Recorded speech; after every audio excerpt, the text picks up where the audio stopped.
What advantages does Rails bring to the table in the context of implementing CBDCs? So I think with Rails, we were able to find a really good balances amongst a lot of features that banks wanted. So we provide very strong privacy, both for users and banks. We provide auditability, so we allow the central bank to have, if needed, a vision over some specific transactions. We allow the financial system to be more efficient. And honestly, I think there's so many features that I'm even struggling now to think of all of them.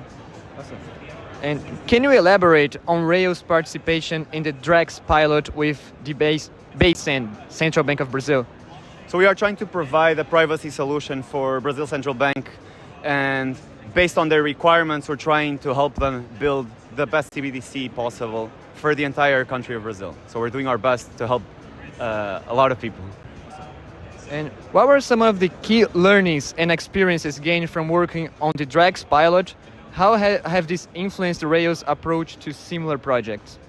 So this project has been super interesting because we've actually realized that there's more features that banks want than what we initially considered.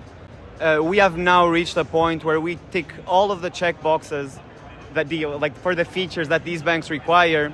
But it was very interesting to see the contrast of what we thought was everything that banks wanted, and then they were like, oh no, there's a couple of things missing. And we're like, okay, that's fine.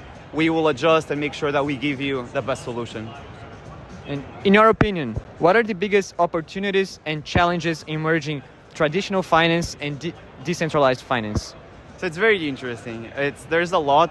It's a loaded question. So opportunities is we can make the financial system more accessible for everyone. We can optimize some of the things that we do on a daily basis.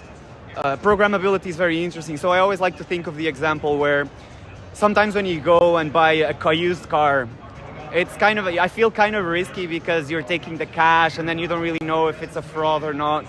But you can have, for example, a smart contract where one party has just a VIN number, like the serial number of the car, and that's tokenized. And then the other person that is buying sends that money to the contract. The person sends the car, like the tokenized car, and then the contract does the swap. And that's very interesting because now there's no risk for you to be defrauded because that's actually a recognized car and the other party is actual money. And how does Rails navigate the regulatory and technological complexities involved in integrating TradFi and DeFi?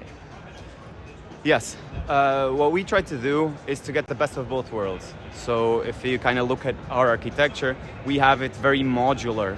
So we have one layer where banks interact with each other. And in that layer, you can enforce the regulation that is required for that. And then in that layer above, you have the users of all the banks. And then each of those banks has kind of like their own silo or their own like module.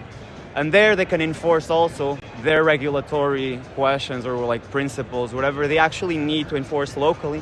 They can achieve that in their own, what we call a privacy ledger, because it's private and the financial institution controls that.